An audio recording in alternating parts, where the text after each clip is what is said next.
Boa noite. Boa noite, pessoal do UP Educação, pessoal de Uberaba, das redes sociais, do Facebook, dos grupos aí dos nossos amigos. Hoje nós estamos com um convidado aqui mais que especial, professor, advogado, gestor, o nosso querido Erval Kobayashi. É uma pessoa que está no dia a dia da nossa cidade, porque é uma pessoa que interage com o consumo, com os problemas de consumo, com a vida comercial da cidade de Uberaba. Nesse tempo que nós estamos com o comércio praticamente restrito, devido ao coronavírus, é muito importante a gente conversar sobre consumo, sobre PROCON, sobre direitos do consumidor. E essa noite especial, bem-vindo, Erval, é um prazer te receber aqui, e nós estamos aqui nesse bate-papo, esclarecer aí algumas perguntas dos nossos amigos que acompanham a live semanal do UP Educação. Eu que agradeço a oportunidade de estar presente aqui com vocês, agradeço o convite e estou muito satisfeito de poder contribuir um pouco aqui com esse bate-papo, com esse conhecimento mesmo popular, para a gente ajudar as pessoas nesse momento atípico de pandemia. É isso aí. Erval, você é professor também, né? A gente estava conversando antes. Essa parte sua, porque eu como professora, geralmente a gente faz live educacional. Hoje é uma live para o consumidor. Mas a gente não foge da profissão, né? Sempre tem a pessoa é professor também. Você atuou em qual área, por quanto tempo? Olha, além de advogado, eu sou professor de geografia, né? Como você mesmo disse. Eu trabalhei nas escolas municipais, estaduais, particulares, fui até concursado pelo Estado durante algum tempo e acabei exonerando por questões de prioridades, né? Mas adoro a profissão professor, acredito que é a profissão que realmente tem capacidade de mudar uma sociedade, de amadurecer o coletivo, só que por uma questão, no contexto diário, eu já tinha um escritório e eu priorizei o concurso da prefeitura, que atualmente estou lotado no PROCON. Mas a geografia, para mim, é minha vida. A gente é igualzinho cachaça, né? Quando a gente pega o gosto pelo magistério, a gente, mesmo que larga por um tempo, eu também larguei por um tempo o magistério, fiz economia, estava trabalhando na área de contabilidade, totalmente diferente, mas depois retornei para o magistério. Né? Eu acho que a gente fica meio que viciado na profissão. Ou você vai para o ensino público ou privado, mas a gente tem saudade. Eu penso em voltar, mas eu estou organizando ainda as coisas para a gente não voltar da carga horária que eu tinha, porque eu dava aula todos os dias à noite. Então, além de enfrentar o escritório e o PROCON durante o dia, eu tinha um compromisso ainda à noite. Eu dava aula na zona rural ainda da cidade. Então, Nossa Senhora! Eu ia para a zona rural, chegava em casa, era quase meia-noite já, para ficar de pé no outro dia. Então, isso aí me desgastou um pouco. Que beleza. Mas, assim, vida de professor é sofrida mesmo. Mas eu acredito que lá no PROCON você também deve ter muita dor de cabeça, né? Com certeza, mas eu agradeço que as dores de cabeça não são minhas, dos outros. Ajuda os outros a resolverem as dores de cabeça, né? Me fala o seguinte, nesse período aqui que nós estamos com aulas remotas, a gente tem sido muito perguntado aqui em relação a esses contratos com as escolas particulares. O PROCON tem se posicionado em relação a esses contratos. Algumas escolas estão demitindo professores, outras continuam cobrando o mesmo valor da mensalidade. Como é que está essa questão das escolas particulares e o consumidor, que é o pai do aluno, né, que paga essa mensalidade? Ou as faculdades também? Então, nós tivemos o entendimento de que a escola ela não oferece o serviço presencial, não é porque ela não quer oferecer, é por conta da situação. E também a gente tem que levar em consideração que a escola teve praticamente uma economia de gastos para fornecer o serviço EAD. Então, na atual conjuntura, não só para as escolas, mas para todas as situações, a gente está orientando sempre o bom senso, o acordo, a comunicação, a conciliação. Nesses casos, a gente enfrentou vários problemas, porque as escolas não quiseram recuar e dar algum abatimento nas mensalidades, e os alunos, conjuntamente com os pais, exigindo que isso acontecesse. Então, nós solicitamos o apoio do Ministério Público, que tem o PROCON estadual. O PROCON estadual atua juntamente, né, com o MP, e ele está fazendo um levantamento, porque cada caso é um caso. Por exemplo, tem escolas particulares que já tinham toda a tecnologia e todo o preparo para fornecer um serviço online. Então, ele não teve nenhum tipo de investimento para ser feito e ele conseguiu reduzir gastos por não ter alunos de forma presencial. Então, nesses casos, o bom senso é que essa escola forneça algum tipo de desconto para o aluno. Agora, eu não posso exigir o mesmo desconto de uma outra instituição que teve que fazer investimentos financeiros para transformar uma escola completamente presencial numa escola à distância. Porque por mais que ela teve uma redução de gastos, né, no dia a dia, a gente, né, não consegue exigir dela essa redução por conta do investimento que a escola foi obrigada a fazer nesse momento, né, que a gente está passando. Pois é, porque assim, tem o pagamento dos professores também para manter esse professor empregado, né? Mesmo ele fazendo atividade remota, existe um custo também para a escola manter esse profissional. Está acontecendo muito aqui em Uberaba a questão das vans, né? Que os pais pararam de pagar o pessoal de van, que leva tanto para a escola pública quanto para a escola particular, que eles prestavam o serviço, então pararam de prestar o serviço, e aí os pais também não pagam a questão da mensalidade da van. Isso é complicado porque você tira também um trabalhador de circulação, né? Então, assim, eu acho que depois dessa pandemia, pode haver alguma coisa assim no sentido de ter um seguro em relação a isso, né? Porque se te pega de surpresa, você não tem como recorrer. E cada lado, tem sua discussão, defende seu ponto de vista, né? Mas aí, né, nesse bom senso, aí as escolas têm dado certo. Eu estou vendo, assim, uma migração de alunos procurando a escola pública, né? Alguns pais pedindo a transferência, dando esse problema aí de não segurar a transferência e ter uma discussão com relação a isso. Você tem recebido algum caso nessa situação? Olha, a gente tem percebido que realmente não está tendo uma conciliação. Algumas escolas até concederam desconto, mas um desconto muito pequeno perante a expectativa dos pais, dos alunos, né? A gente vê descontos aí de 10%, 12%, enquanto eles pleiteavam em torno de 30%. Então, a gente percebe que não correspondeu às expectativas. Mas quem está fazendo esse estudo e essa apuração é o Ministério Público, né, que inclusive entrou com uma ação civil pública contra a Uniub e, em caráter liminar, conseguiu um desconto de 30% nas mensalidades. É lógico que isso ainda não é definitivo, né, porque não teve sentença, mas de uma decisão antecipada, né, o juiz analisando os fatos, como foi apresentado, conseguiu de imediato esse desconto de 30%.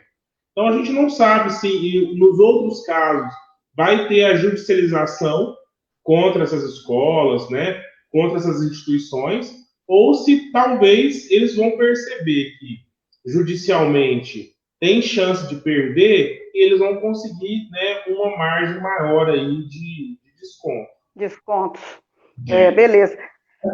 Tomara que sim, que tenha um bom senso de ambas as partes, né? Porque também a escola não estando aberta, o custo de energia, de água, de material de limpeza deve cair pelo menos em torno de 20%, né? No mínimo, né? Mesmo ela mantendo as redes, a questão da economia logística também, do prédio da escola, tem que ser levada em consideração, né? Nós estamos, assim, sofrendo essa questão do comércio, de estar com essa restrição. Aqui em Uberaba tem se cumprido o decreto municipal dos estabelecimentos para poderem funcionar? Ou está dando multidão lá no calçadão? A gente percebe que a grande maioria, além de cumprir o decreto, ela está preocupada em, né, adequar e tentar ver o que está errado, seguir as orientações, né, da prefeitura, da OMS. E a gente vê uma minoria aí que ainda é resistente, que não quer seguir as regras. E aí, para esses casos, a gente está usando a fiscalização, né? Fiscalização tanto do PROCON, como da posturas, da Guarda Municipal, para fazer cumprir o que determina o decreto municipal. Eu tenho visto assim, acho que Uberaba está sendo uma cidade privilegiada. Nós temos sim alguns óbitos, mas em relação a outras cidades aqui, como a gente vê aqui perto, Uberlândia, que está um caos, eu acho que a medida da prefeitura, do governo, foi assertiva, porque ele fechou antes, né, em março, já no final, no meio para frente de março, já começou a fazer um trabalho de prevenção. E muitas vezes o consumidor, ele não entende que fechar o comércio momentaneamente está preservando vidas. Né? Porque todo mundo quer sair para comprar, quer perobar, andar lá embaixo, procurar as coisas, mas é a questão da restrição mesmo. É um vírus violento, ele flutua muito rápido no meio da circulação de pessoas, e isso, por exemplo, você imagina ali no camelódromo, aberto, com aquele fluxo de pessoas ali dentro.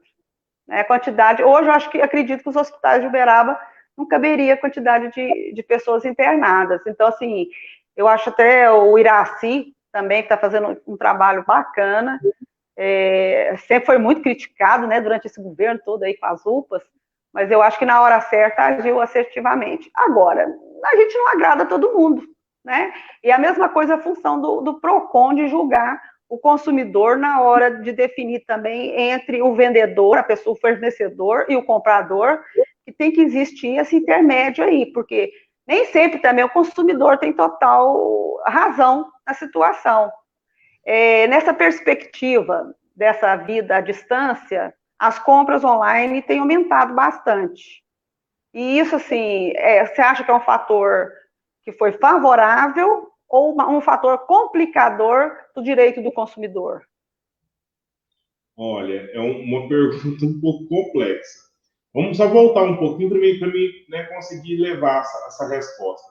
A vida, né, a normalidade, ela traz para nós, né, a rotina, ela traz para nós um conforto, né, emocionalmente. Então, algo que atrapalha a nossa rotina vai acabar mexendo fisicamente, né, no nosso psicológico. Então, essa vontade de sair, de levar a vida normal de volta, é um sonho de todos nós, né? Ninguém está conseguindo mais ficar com máscara, a gente quer que isso passe logo, mas infelizmente não depende da nossa vontade. E, né, diante da situação, as pessoas que ainda continuam com o poder de compra, continuam querendo, né, se distrair com uma compra ou com outra, realmente fez a migração para as compras online. A gente percebe que isso atrapalhou um pouco as expectativas dos consumidores, porque as lojas não estavam preparadas para receber esse aumento instantâneo, né, dessas compras. Então, a gente está percebendo que os grandes conglomerados aí de plataformas de consumo que existem nas redes, eles estão atrasando a entrega, eles estão tendo dificuldade, né, na hora de concretizar a compra, que são situações, né, assim, do cotidiano mesmo. Uma hora ou outra isso acontecia, mas como teve um aumento, né, exponencial num curto espaço de tempo, isso chega, né, de uma maneira mais imediata e cada vez maior. Mas o que me assusta é que o consumidor que não tem o hábito de realizar compras pela internet, ele acaba caindo, né, em sites, em propagandas enganosas e inclusive em fraudes que acabam fazendo com que ele sofra penalidades, né, que perdeu o dinheiro investido. Então, tem que ficar muito atento, né? Nem tudo que está anunciado na internet é confiável. É interessante observar se no site existe, né, no final, principalmente no finalzinho, que costuma ficar lá embaixo, o endereço, o CNPJ da empresa, se existe um canal de comunicação pós-venda ou um saque, né? Porque tudo isso facilita a gente agir depois da compra. Então, é sempre importante fazer isso. Tem pessoas que não se atentam a essas situações e acabam comprando em sites fraudulentos e vão perder o dinheiro. Não tem como o PROCON agir, porque a gente não consegue fazer uma investigação e apurar quem está por trás, né, desse site. E assim, tornou um mar, né, de venda, porque a internet virou a vitrine do mundo, né? Ali você escolhe de comida, sapato, a roupa, a material eletrônico, então de todas as espécies. Bom, que deu muito serviço para os Correios, né? Agora deve estar com muito serviço. O pessoal não vai pensar nem em fazer greve mais, porque tanta encomenda que deve ter. Eu já caí nesses sites uma vez, inclusive eu achei até estranho, que eu comprei pelo Amazon e eu não recebi o produto. Né? Reclamei, tinha lá o atendimento ao consumidor, cansei de ligar, não consegui, aí a gente desiste. Aí você falou uma coisa muito importante, que é o saque. O saque, ele tem desculpa o trocadilho, mas tem hora que ele é um saco, né? Que você liga, a ligação fica, cai, você não resolve o problema. E isso a gente tem visto muito nas companhias telefônicas. Né? E eu acho que é um dos grandes problemas que nós temos de atendimento ao consumidor, está ligado às redes telefônicas, até de internet também, né? Quando você liga para atendimento ao consumidor e você não consegue falar, vai reencaminhando a ligação, e você não fala com a pessoa, você fala com um computador e você não consegue obter aquela resposta. Aí a pessoa tem que procurar o PROCON, continuar insistindo com esse saque. A normativa desse atendimento ao consumidor, ela é legislada, né? Então, a empresa que não tem o atendimento ao consumidor de forma que atenda realmente a demanda, ela pode ser processada por conta disso, pode ser penalizada? Pode, e assim, o que é interessante fazer, principalmente, né, com as empresas de telecomunicações? Existe, né, a Anatel, que é o órgão que regulamenta esse serviço. Então, quando você identifica que alguns dessas companhias telefônicas, dessas empresas de telecomunicações, não cumprem com o estabelecido, né, porque as normas são bem benéficas ao consumidor. Ela coloca, por exemplo, que se a ligação cair no meio de um atendimento, a operadora é obrigada a te retornar a ligação para concluir o atendimento. Então a gente percebe que isso sim, ainda está no campo das ideias, não é uma realidade que acontece. Mas você identificando que não está obedecendo, né, a regulamentação da lei do SAC, é só entrar em contato com a Anatel, registrar a reclamação e pedir para que seja apurado aquilo.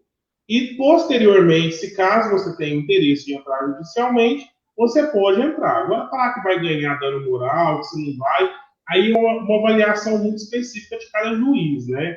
Não tem como a gente falar que vai ganhar, que vai ter indenização, né? Mas o direito de petição, o direito de entrar com a ação é de qualquer pessoa. Nessa questão aí do atendimento ao saque, ele é bem abrangente. A questão dos cartões de crédito. Hoje o povo está assim, praticamente o dinheiro que está sendo usado é o cartão, e tem a questão da clonagem, que você pode reclamar ao banco, e os bancos dão muito trabalho nesse sentido para a gente também, porque o banco nunca perde, né? Se acontece algum problema lá, a gente sabe que se for clonado um cartão, o banco tem um seguro para isso. Mas, ao mesmo tempo, você tem uma dor de cabeça para poder sustar esse cartão, dá uma dor de cabeça danada. A rede bancária, ela também funciona também da mesma maneira do que as operadoras de telefone, ou a mesma lei, a mesma regulamentação? Não, essa regulamentação a respeito dos saques, né, foi exclusivo para as telecomunicações. Agora, a rede bancária também é obrigada a ter o serviço, só que não é mais a Anatel, né, que vai regulamentar isso. Aí quem regulamenta, é o Banco Central, né, e com apoio da Febraban, que é a Federação Brasileira dos Bancos.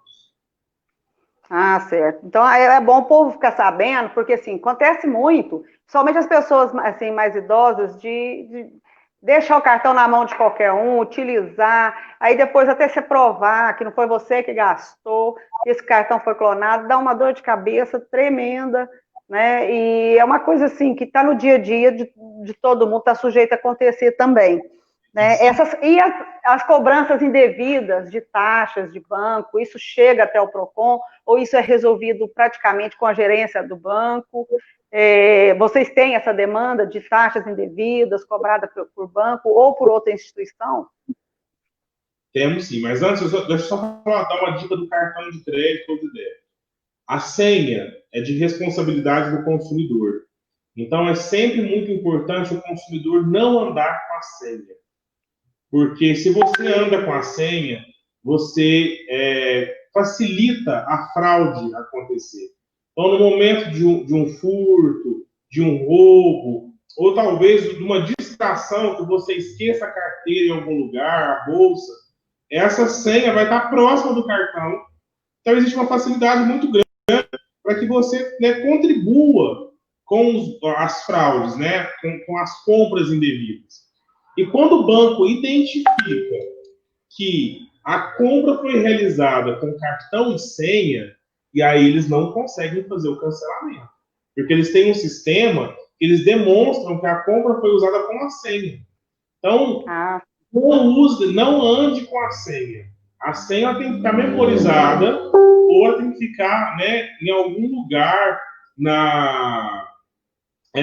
ou no celular, com um nome que você não consiga identificar que é a senha, de alguma maneira para não prejudicar, né, para você não conseguir ser vítima desse tipo de fraude. Agora, em relação às cobranças indevidas, cobrança indevida é o que mais aparece no PROCON, não só no segmento bancário financeiro, mas de qualquer outro segmento. A gente tem cobranças indevidas de empresas de telecomunicações, cobranças indevidas de empréstimos consignados, cobrança indevida em cartão de crédito, cobrança indevida em conta corrente. É quase assim que diário a gente percebe esse tipo de contestação. Em alguns grandes, né, a maioria dos casos, realmente são cobranças indevidas. E uma minoria são contratações que realmente tiveram, onde a pessoa, né, tem ali a gravação, que ela encarou no primeiro momento como cobrança indevida, mas acaba não sendo mais, porque eles conseguem provar que realmente a cobrança aconteceu. É porque a gente vê muito assim, a pessoa, principalmente os consignados, eu já vi caso de cobrar e depois o nome da pessoa é para o Serasa. A pessoa paga a mensalidade e o nome vai para o Serasa. Somente quando está em final de consignado. Né? Eles continuam parece, cobrando mais uma, duas parcelas, você não vê isso. E já vi acontecer com várias amigas, colegas da gente, que faz o consignado descontado em folha de pagamento, e isso continua sendo cobrado mais 1 ou 2 meses. Né? E aí cabe uma ação judicial contra o banco ou a financiadora? Cabe sim. A questão é a seguinte: a cobrança indevida, né, o fato de cobrar indevidamente, ela não gera o dano moral. Existe já um entendimento do judiciário que a cobrança indevida ela pode ser considerada como um mero aborrecimento do cotidiano. Ou seja, você está propício a receber esse tipo de cobrança de qualquer pessoa e se você falar, não devo e resolver, beleza. Agora, se chegar a ter uma negativação indevida, se o seu nome for negativado indevidamente, aí você tem direito ao dano moral. Isso também já é um entendimento pacífico do judiciário. Na maioria dos casos aí, as pessoas conseguem entrar com a ação judicial e ser contemplada como indenização por conta de um erro da empresa, ou de uma falha, ou até mesmo um cadastro usando seus documentos, mas sem ser você. Já aconteceu muito isso, já, tanto no PROCON quanto no meu escritório. A pessoa perdeu os documentos, a pessoa foi roubada, de repente apareceu conta de linha telefônica no nome dela, empréstimo bancário no nome dela, né? Fizeram um estrago no nome da pessoa. Só que por que as empresas são culpadas por isso? Porque na hora de fazer a contratação, elas são obrigadas a utilizar um sistema antifraude ou, no mínimo, olhar se os documentos é do portador da pessoa que realmente está lá contratando. Só que eles querem tanto vender, vender, vender, que eles não ativam esse sistema antifraude e acabam fazendo contratações só para bater meta de venda, e aí acaba prejudicando esse terceiro, né, que foi vítima aí de um furto, ou acabou perdendo os documentos, e tem essa dor de cabeça aí pela frente. Mas aí, judicialmente, ela consegue... Erval, é o seguinte, tem uma rede de supermercado, por exemplo, é direito deles, por exemplo, forçar com que o consumidor faça o seu cartão fidelidade e as ofertas que estão na banca, você só aproveita aquela oferta se você tiver o cartão fidelidade. Aí muitas vezes eu já vi também acontecer isso, a pessoa vai comprando, tá lá aquela plaquinha lá de promoção, e na hora que ela chega no caixa é outro preço. Aí a moça do caixa fala, não, mas você tem um cartão de fidelidade? Eu falo, não, não tenho. Então o preço é outro.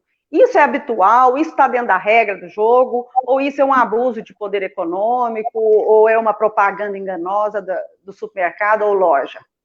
Olha, a situação funciona da seguinte forma. Eu não sou obrigado a fornecer meus dados e a entrar em nenhum cadastro. Ninguém pode me obrigar. E essas lojas que têm esse tipo de cartão, fidelidade, eles podem fazer desde que a adesão seja voluntária. Então, eu desejo ter. Eu posso aplicar um benefício por isso? Posso.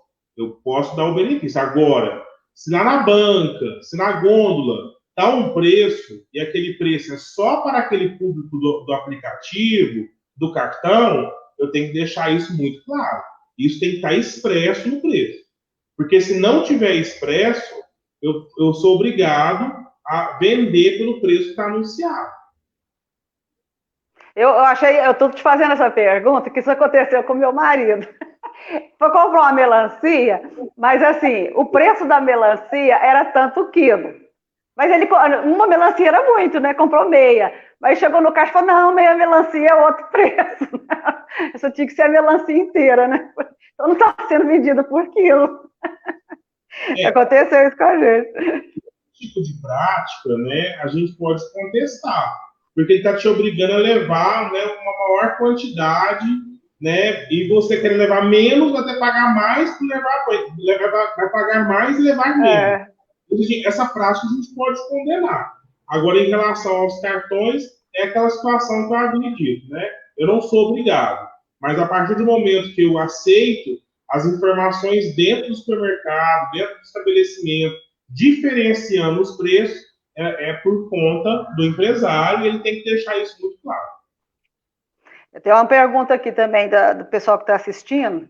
Em relação aos operadores que ligam várias vezes oferecendo planos, mesmo quando a gente recusa, isso aí tem alguma diretriz, alguma lei? Porque tem dia que parece que eles marcam o horário, né, de ligar para você, para te oferecer mais internet, para te oferecer revista, para te oferecer jornal.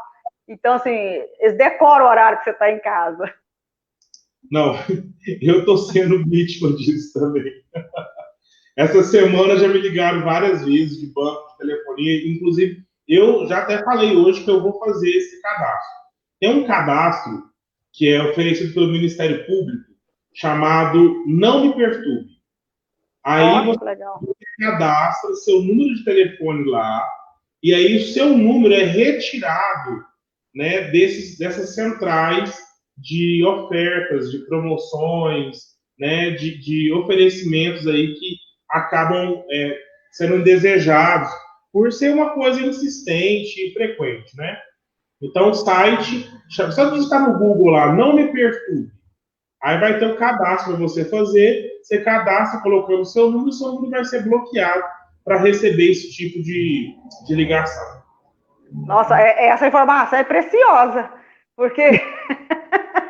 Menino do céu, tem dia que você está numa reunião, você está em aula, você está em algum lugar, o telefone toca, né? Mas a operadora tal, você está com promoção de televisão, disso, daquilo. Não, mas eu não quero mais. E todo dia liga, todo dia liga. É incômodo, né? Eles são insistentes, eles não perguntam se pode falar, você já atende, já começa a despejar, tem tanta informação em cima de você. E nós, né, assim, brasileiros, a gente tem um jeito de ficar sem graça, de falar, não, deixa eu ouvir, é o trabalho da pessoa, mas né, acho que a gente tem que já passar um pouco em cima disso aí e já começar a dar uma desligada, porque o pessoal abusa. Abusa mesmo. Mais uma pergunta que a Viviane Cristina está perguntando. Qual o horário de atendimento do PROCON? É que a gente estava falando a respeito da pandemia, do afastamento social. Quais horários que vocês estão funcionando ao público? Como é que é a acessibilidade para falar com vocês? Ó, nós estamos funcionando das 9 às 17 com atendimento, sendo que o PROCON abre às 8 da manhã e encerra às 18. Né, o atendimento cumprindo o decreto das 9 às 17. O atendimento ele está sendo feito só por agendamento. A pessoa entra no site da prefeitura e realiza o agendamento para ele ser atendido com hora e local, né? Desculpa, dia e horário marcado. Por que a gente está fazendo isso? Primeiramente, nós temos servidores dentro do PROCON que são grupos de risco, que estão acima de 60 anos, então a gente já teve que fazer um afastamento dessas pessoas. Hoje eles já voltaram, mas de maneira, como é que eu posso dizer, de revezamento.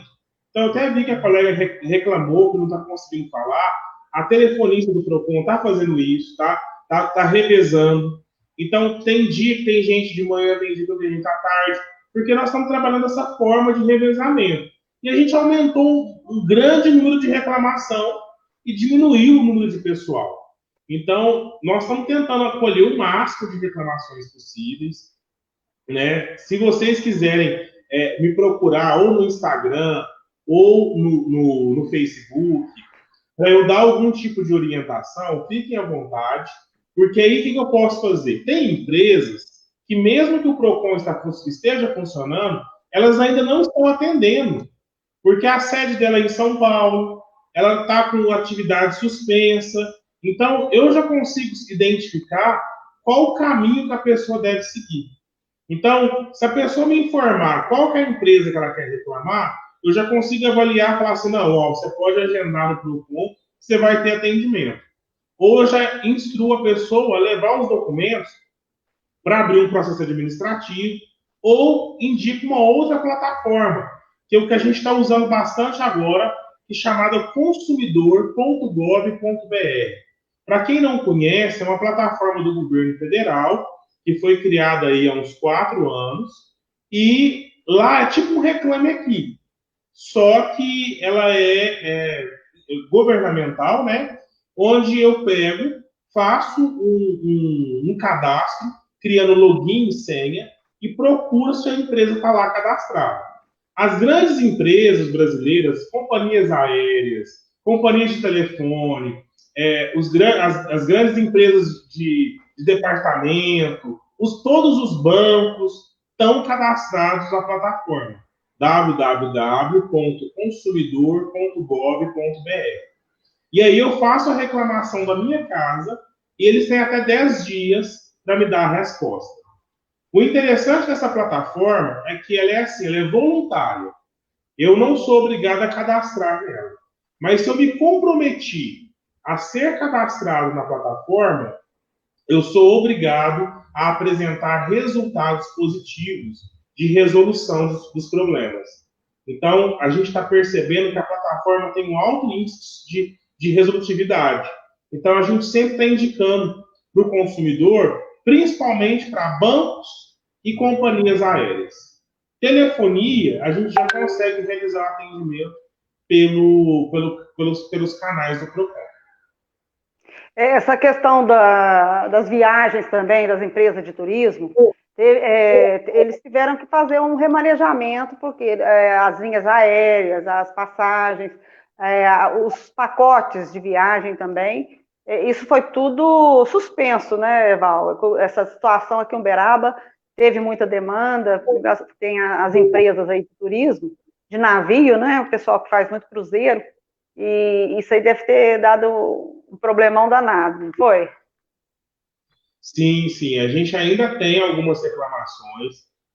A gente percebe que as companhias, né, a Azul, a TAM, a Gol, elas apresentaram uma melhor resolutividade dos problemas, né?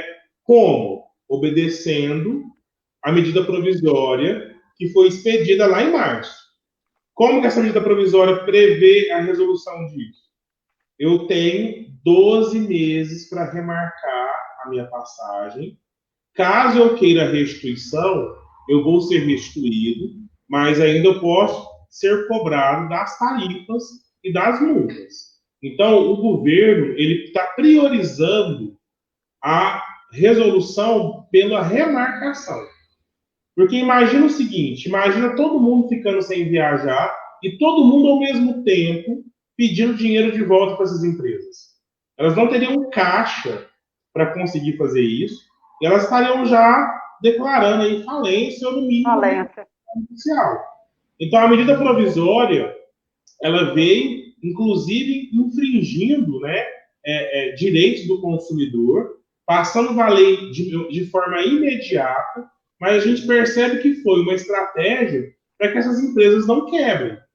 Né? Então, a prioridade é fazer o reagendamento, a remarcação da passagem, e a pessoa tem até, ela pode remarcar até 12 meses após a data da viagem. Né? Ela tem que escolher antes e remarcar até 12 meses após a data. Mas isso aí não vai ser um agravante, porque, por exemplo, a gente pensou que ia passar mais rápido por essa fase. E pelo que nós estamos vendo, isso vai se esticar até o final do ano. E esses 12 meses seriam a partir do contrato da viagem, da vigência, ou isso aí pode editar uma nova lei prorrogando esse prazo, porque eu creio que menos de um ano, enquanto não sair uma vacina para que todo mundo possa circular livremente, isso não vai ser resolvido, né? É o seguinte, a medida provisória, né, ela fala que, por exemplo, eu tinha uma viagem para 12 de setembro, eu posso escolher até 12 de setembro do ano que vem para eu poder viajar. Então, é 12 meses após a data da viagem. A então, data da viagem. Não da aquisição. Aí, isso... É porque tem pessoas que compram com 10 parcelas a viagem, né? Então, é a partir da data da viagem.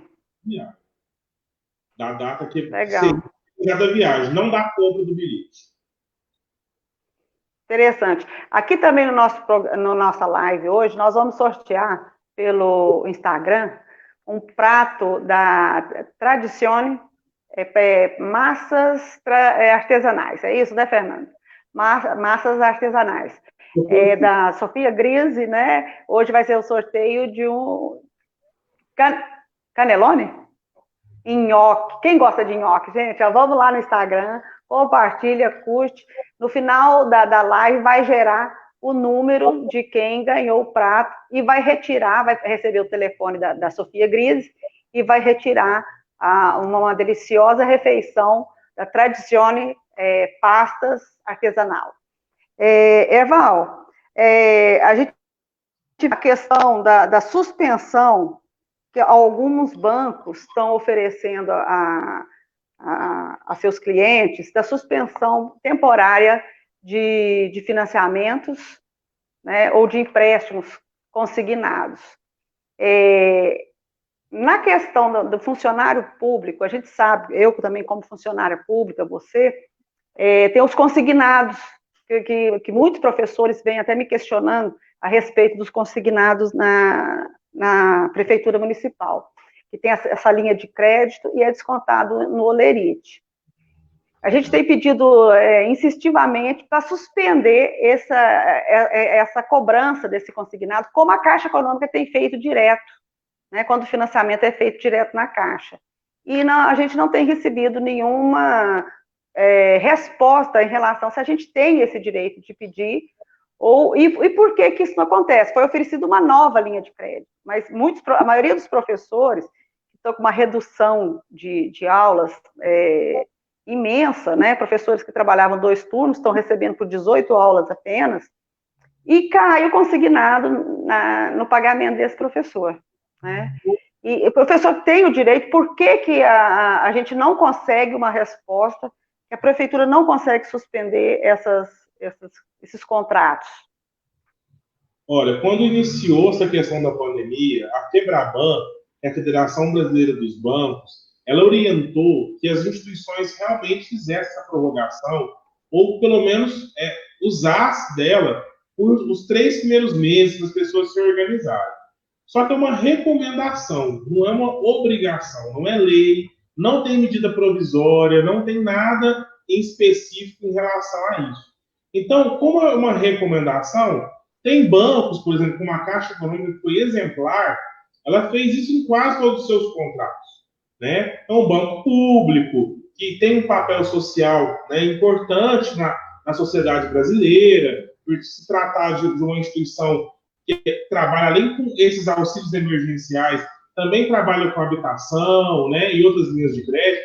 Mas a gente encontra também, por exemplo, bancos privados que não têm nenhum compromisso social com o Brasil e não se importa com inadimplência, porque inadimplência para banco é sinal de lucro, né? Porque tem juros, então não se comoveu com a situação.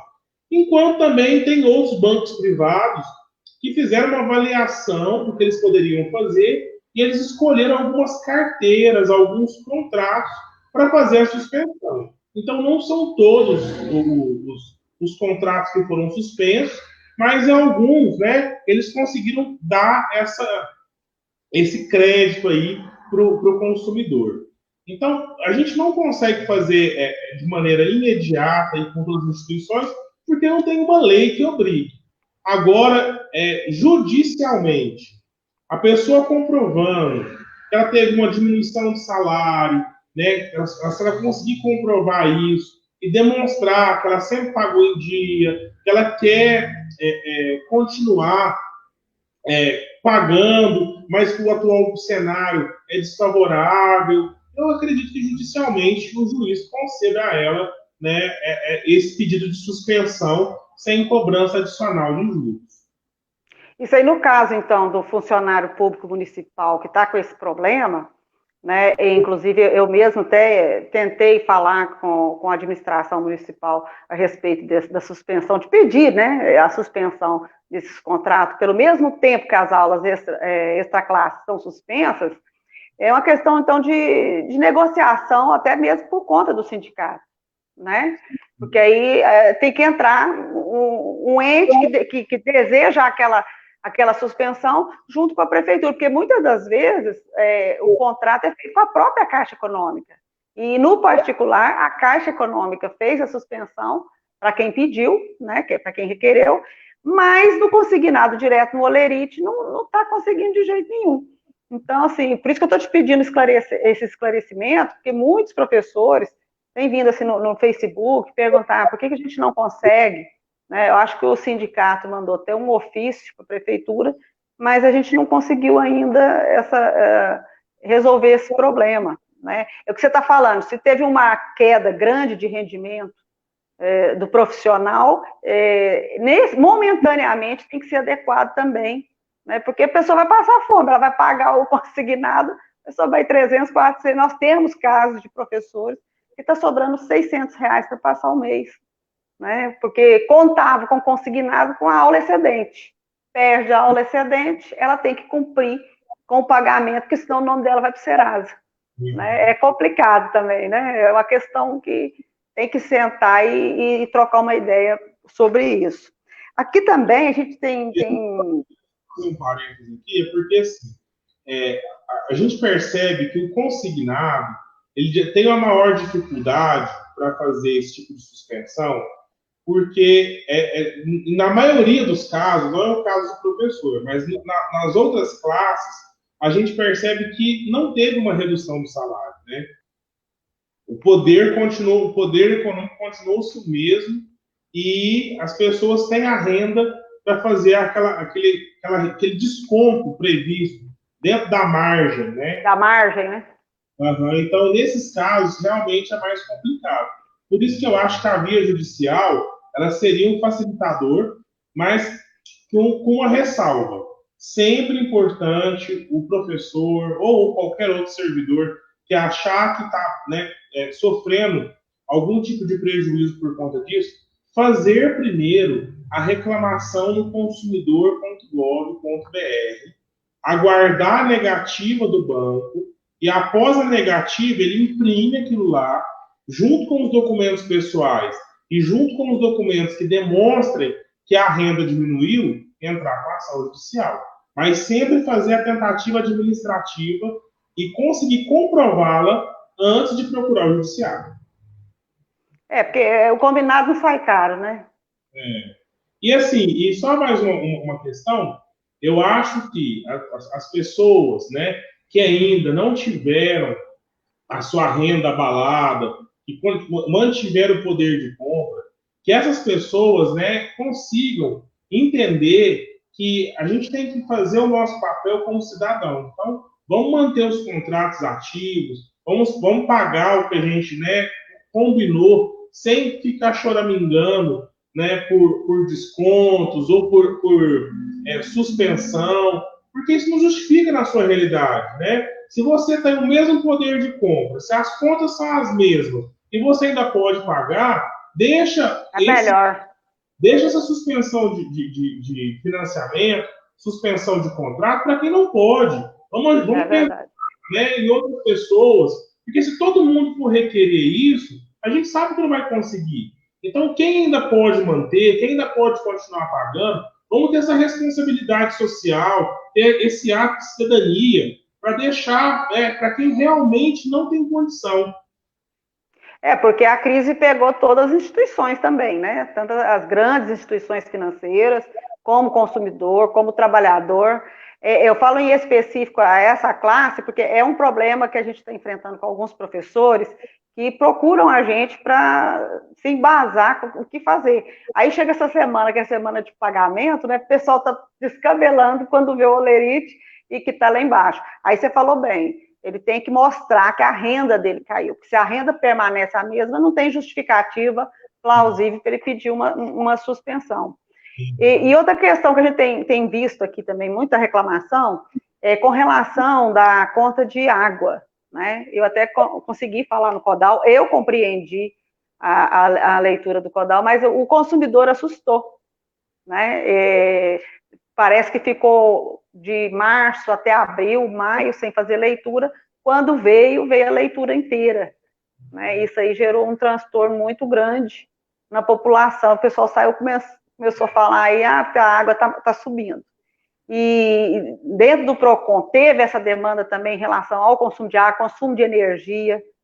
As pessoas também esquecem que quando elas estão em casa também gastam mais energia, né?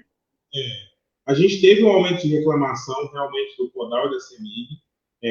Estamos tentando melhorar a forma de atendimento. Em relação ao Codal, a gente está trabalhando, né, a gente desenvolveu um e-mail para abrir esse tipo de reclamação, porque o consumidor, ele tem, por mais que a cobrança seja devida, ele tem direito a uma explicação, ele tem direito a pedir, né, a revisão daquela conta, daqueles cálculos. Então, a gente percebe que o Codal tem conseguido demonstrar, por A mais B, que a cobrança é indevida. O que não entra na cabeça do consumidor é o seguinte, eu vejo recorrentes no PROCON. Vamos supor que eu fiquei 3 meses pagando média. Quando no 4º mês vem cobrando tudo, ele está questionando o seguinte, as médias que ele pagou ao longo dos 3 meses anteriores, elas deveriam abater parte do consumo total. Porque a leitura do 4º mês é a leitura dos 3 meses anteriores. Então, de maneira indireta, essas cobranças das médias, elas deveriam estar incorporadas com desconto na leitura do 4º mês. Porque eu paguei média, por que no 4º mês eu não pagar a leitura dos 4 meses? Né? Tem que descontar a média, né? Então, aí a gente está enfrentando uma dificuldade com o órgão, né, o Codal, para fazer esse tipo de solicitação, mas estamos questionando, em alguns casos, abrindo até processo administrativo no PROCON para buscar resolver isso. A CEMIG, a gente teve uma grande dificuldade no início da pandemia, porque eles não estavam preparados, né, com o saque PROCON, que a gente chama de PROCON Fone, para receber as demandas que vieram a respeito da CEMIG. Atualmente, a gente conseguiu regularizar a questão do atendimento. mas o número de reclamações também, assim, cresceu muito, exorbitantemente. A gente sabe que cresceu também devido às pessoas ficarem mais tempo em casa. Né? Muitas vezes o consumidor não entende que o tempo de televisão que fica ligado agora é muito maior em quantidade de horas do que quando ele está trabalhando regularmente. Né? Tanto o consumo da energia quanto o consumo da água, você dá mais descarga. Aliás, você gasta tudo mais, né? Você lava mais a mão, você está dentro de casa, você está usando. É a mesma coisa de quando você recebe visita em férias, né? A sua despesa vai lá em cima. Até o home office, né? Que a gente tem que fazer em casa, É, isso aí tem que ser levado em consideração. Realmente o consumidor tem que fazer uma avaliação, né? O momento é outro. Então, se tem mais consumo, realmente vai pagar mais por isso. E a gente não aceita injustiça. Então, se for brigar, nós vamos brigar, mas com embasamento, com entendimento, né? Não tem como a gente falar que o consumidor ele vai estar certo e com razão 100% das reclamações. tem que ser justo, né? Porque tem lei para tudo, tem que ser justo. Eval, tem uma pergunta aqui que a gente, o pessoal aí que mora em alguns condomínios, pediram para perguntar, eu não sei se é competência do PROCON, a questão de aumento no condomínio. Como todo mundo está em casa, quando a pessoa paga o condomínio, já é incluído a água, né? E aí, o que acontece? Muitos moradores estão reclamando que tem condomínio querendo aumentar o preço do condomínio, porque aumentou o consumo. Então, assim, o pessoal pergunta lá para a gente como é que faz, se a gente tem direito, tem que ser em assembleia, como é que funciona essa parte de condomínio e qual legislação que ela pertence. Certo. O condomínio, ele não é regido pelo Código de Defesa do Consumidor, né? Nos casos de condomínio, o que o condomínio pode reclamar é o seguinte: quando o condomínio contrata uma administradora para ele, aí sim o condomínio é consumidor da empresa contratada. Nos casos onde os moradores elegeram, né, uma assembleia, a constituição, né, desse síndico, junto com as outras pessoas, informaram, né, o condomínio, aí não é competência do PROCON. A orientação que a gente dá nesses casos é que as pessoas que estejam insatisfeitas e não concordem se reúnam, faça uma notificação, né, para o condomínio e peça esclarecimento dos motivos que justificam o aumento do condomínio. Então, pede um prazo, né? Ó, te dou o prazo de 10 dias para você apresentar as justificativas que vão embasar aí esse aumento. Se o condomínio não apresentar, essas pessoas podem entrar com uma ação contra o condomínio e pedir a exibição, né, dessas justificativas de forma judicial. Agora, se o condomínio conseguir provar que teve realmente um aumento de gastos, e que isso, né, refletiu diretamente para o aumento do condomínio, aí acredito que, né, a ação judicial não vai ser necessária porque ele conseguiu explicar por A mais B. Então, assim, quem está insatisfeito, é bom reunir, fazer um abaixo-assinado onde todos que estão que não concordam notificar o condomínio e pedir essa justificativa por escrito. Ah, entendi. Eu acho que respondeu a pergunta o pessoal do condomínio que está assistindo. O pessoal ficou doidinho. Falei, não, pergunta lá para a gente. Eval, você é gestor ambiental, né? Tem essa formação também. E essa relação consumo, consumidor e meio ambiente? O que você tem, a dica que você tem para dar para a gente? Olha, eu tenho me assustado um pouco com esse comércio moderno, né? A gente percebe que cada vez mais os produtos apresentam menos qualidade, menos durabilidade, que parece que os produtos foram feitos justamente para, a partir de um momento, não funcionarem mais, né? E o conserto deles acaba não compensando. Já surgiu um modelo novo, já tem uma nova função, e você acaba preferindo comprar um novo e dispensar aquele que estragou, ou até mesmo você dispensa ele sem ele ter parado de funcionar. Então, isso me gera uma preocupação grande, porque a gente percebe que existe um aumento, né, de utilização de matéria-prima, e isso reflete diretamente na quantidade de lixo que é gerado numa sociedade. Então, o consumo consciente hoje é, né, o nosso principal desafio para saber se eu realmente preciso, para saber se eu posso reutilizar, para saber se outra pessoa tem interesse, né, em utilizar por mim e evitar qualquer tipo de desperdício.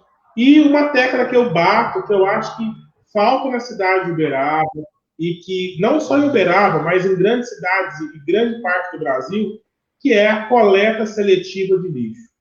Acho que uma sociedade ela precisa ser desenvolvida num caráter coletivo, a gente conseguir entender o nosso papel individual como cidadão e saber que a força do coletivo exerce né, para nós mesmos. Então, a gente poderia desenvolver um projeto aí, claro, juntamente com o poder público, para a gente ter uma conscientização, separar o que pode ser reciclável, fortalecer as cooperativas de catadores, né, da cidade, gerar renda. Essa renda vai ser revertida, né, para nós mesmos, porque essas pessoas vão gastar dentro da cidade de Uberaba, ou movimentar essa renda aqui. Então, nós estamos perdendo a oportunidade de fazer reciclagem, de fazer essa coleta seletiva, e estamos jogando dinheiro no lixo.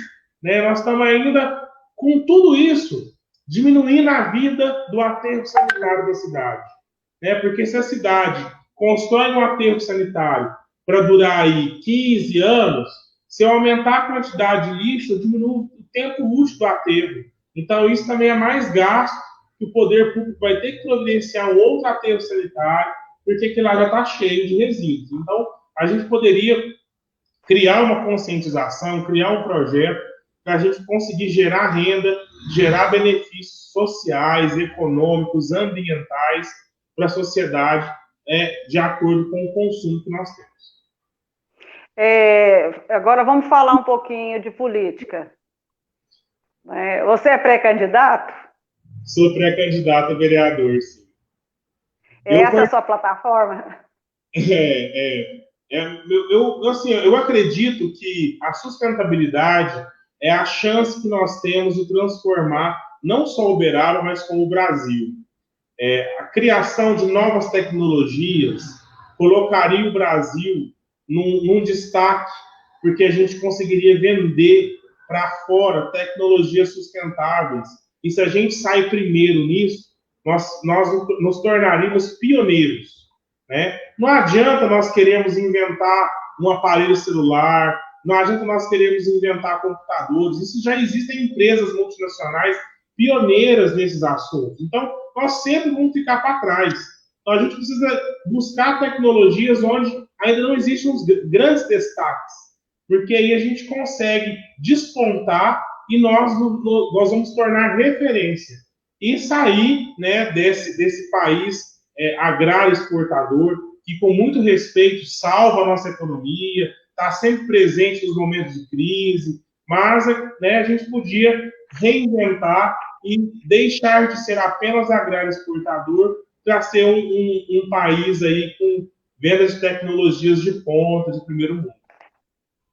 Pois é, eu acredito muito nessa questão, o Brasil sendo um país continental, que a nossa maior riqueza está no solo também, nossas riquezas, né, naturais.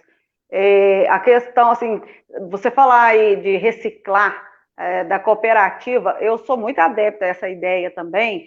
Acho que todo professor, né? Todo professor trabalha com sucata, né? Sempre uma garrafa PET vira alguma coisa, sempre um papelão vira algum joguinho. Então, assim, o professor, nesse ponto, ele já tem essa prática de reutilizar, que é a política dos R's, né?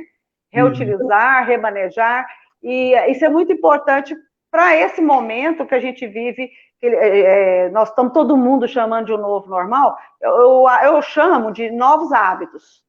Nós vamos ter que construir novos hábitos sociais e de convivência e de relação entre nós, com o próximo e o meio ambiente. Porque mesmo com essa parada da pandemia, o próprio planeta Terra sentiu a diferença da quantidade de CO2 que foi para a atmosfera, da quantidade de lixos de plástico que foram para os oceanos.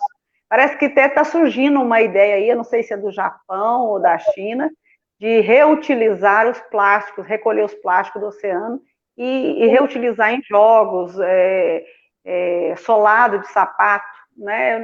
Parece que tem um projeto mundial nesse sentido. Mas eu comungo com você essa ideia de reutilizar, da coleta seletiva. Eu já fui em cidades que têm a coleta seletiva, e isso faz com que o consumidor também tenha o dia certo de recolher o lixo, né? É o dia de recolher o lixo, o lixo pode ser reutilizado, e os outros lixos comuns de casa que não são reutilizados. Isso iria facilitar também lá na ponta da cooperativa, para a separação do lixo, que você falou. O que vai para o aterro, né, o que pode ser empacotado, é que eles fazem aqueles blocos grandes, e encaminhado para ser reutilizado. É muita quantidade de lixo que a gente produz por dia. A gente vê na própria casa da gente, né? Quando chega no dia do lixeiro, você sai com 2, 3 sacos grandes daquele de lixo, e assim, ele não vai flutuar, ele vai ficar na terra, né? Ele não vai sair, ele não vai evaporar. E hoje os produtos têm essa característica, devido ao uso de muito plástico, de ser muito difícil de ser consumido, de levar aí 400, 500 anos para ser diluído, além de contaminar lençol freático, solo. Então, quer dizer, o Brasil, você tem toda a razão, a nossa grande potência de economia será explorar mesmo a questão ambiental. Erval, nós já estamos com 1h02 de programa, viu como é que passa rápido? Passa mesmo. Agora tá ficando bom, ai. Passa rápido, porque quando o assunto, assim, chama ao pessoal, que é um assunto interessante, que diz respeito ao nosso dia a dia, que afeta a nossa vida, né? O PROCON é muito importante na sociedade. Ter agentes públicos ali que fiscalizam, que orientam quanto aos seus direitos, né? E quantas pessoas são lesadas. E o público tem que aprender que tem os lugares certos de você procurar. Se você se sentir lesado ou prejudicado em qualquer sentido, existem os órgãos específicos, municipais, estaduais, que atendem a todas as instâncias de reclamação. Agora, eu quero saber, vocês recebem também elogios? Olha, a gente recebe e é gratificante quando isso acontece, porque nós sempre estamos à disposição a resolver os problemas. Então, quando a gente consegue resolver um problema, o mínimo que for ali, por conta de pouca coisa, a gente fica satisfeito. E a gente enfrenta uma dificuldade, porque a pessoa que recorre ao PROCON, ela já chega, né, um pouco estressada, ela já chega um pouco já atordoada, e ela acaba descontando aquela raiva na gente, a gente não, calma, nós não somos o culpado. Então, assim, reconhecimento é sempre válido, sempre muito bom. E quando a gente recebe esse elogio aí, a gente fica bastante satisfeito. E eu quero só relatar a importância do direito do consumidor no âmbito municipal, né, que a gente teve algumas conquistas aí, e a gente não pode parar por aqui. Por exemplo, a legislação da fila, dos bancos, foi votada na Câmara dos Vereadores, né? A legislação do tempo de espera dentro das agências bancárias. 15 minutos? De 15 minutos de fila. Então, assim, são legislações municipais que a gente precisa de representantes que pensam no consumidor. Uma demanda que eu acredito que todos tenham, que já passou dificuldade, a gente não tem uma legislação, é da comanda em bares e restaurantes. Quem já não foi para restaurante ou bar junto com os amigos, numa mesa muito grande, e na hora de pagar a conta teve aquela maior dificuldade, né, para realizar o pagamento? Porque um pouco das pessoas foram embora, pagaram parcialmente, quem ficou por último sempre paga mais.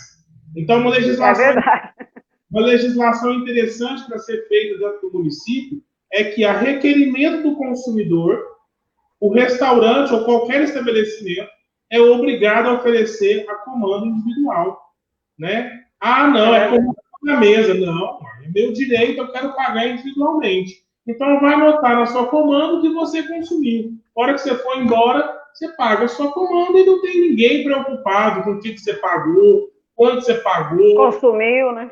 Isso, e assustado de ficar por último, né? Porque vai ficando por último, todo mundo, meu Deus, vai cobrar para mim. Vamos brincar aqui, né? Brincar, mas não brincando. Rachadinha só na conta do bar, né? E agora o projeto nem na conta do bar. Que você não sai prejudicado.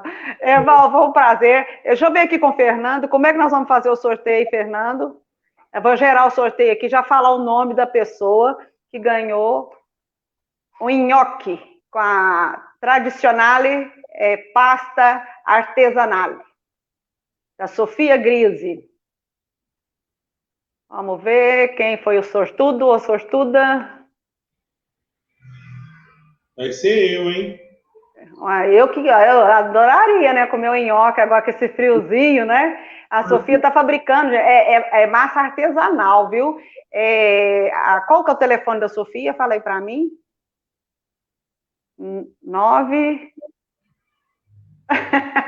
O Fernando está embanando ali com o telefone da Sofia.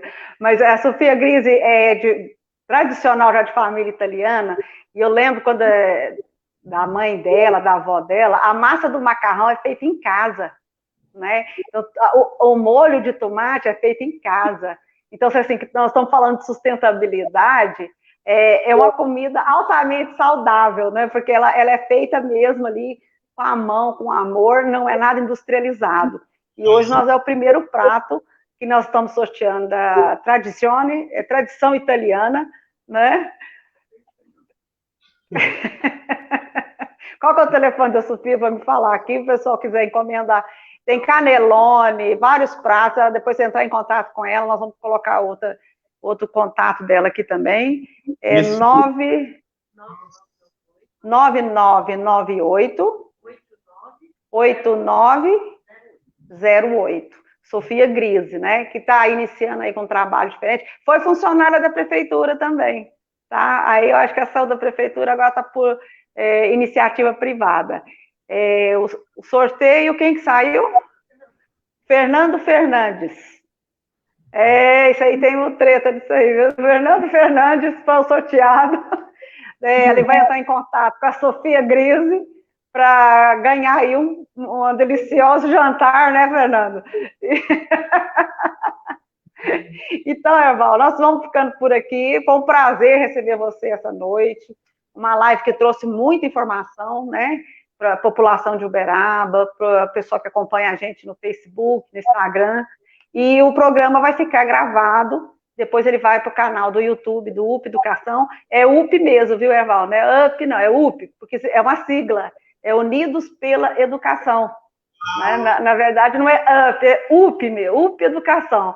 Que valoriza o português, não vem com estrangeirismo, não, né? Não é UP, não, é UP mesmo, UP Educação.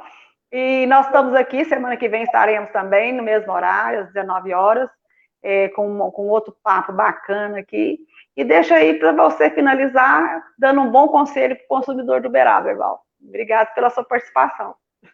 Olha, eu que agradeço a oportunidade de estar aqui com você essa noite e dizer que esse projeto, né, nesse momento que nós estamos passando, é de grande valia, porque é um momento diferente, mas ao mesmo tempo a gente está mais conectado, a gente está buscando mais informação, mais conhecimento, e a gente deve realmente aproveitar essas oportunidades para se aperfeiçoar e buscar aí um novo mundo, um mundo diferente, né? Já que a gente tem a chance de parar e repensar a nossa vida, né? Por que não fazer isso nesse momento de transição, nesse momento de reflexão? E falar para os consumidores, né, justamente realizar essa reflexão, saber, né? Porque a gente está vivendo muito no piloto automático. A gente vivia naquela rotina e só valia ela, e a gente está conseguindo ver que o mundo pode ser diferente. Então, vamos reavaliar os nossos hábitos, vamos reavaliar o nosso consumo, saber o que a gente, né, realmente pode fazer um pelos outros, pela sociedade, e aproveitar que a vida não é somente para a gente, né, comprar, curtir, a gente tem um papel muito importante para desempenhar ao longo do tempo que a gente permanece aqui na Terra. Então, vamos fortalecer esses laços, aprimorar a democracia, amadurecer a sociedade, né, reconhecer a importância do outro e saber reconhecer o seu papel como cidadão. É isso aí. E antes de ter, a gente ser, né? Então, obrigada, Erval. E aí, qualquer dia a gente marca outra para. Vamos esperar esse comércio agitar mais, né? A gente ter mais demanda ainda para a gente bater um papo. Obrigada e boa noite a todos. Até breve.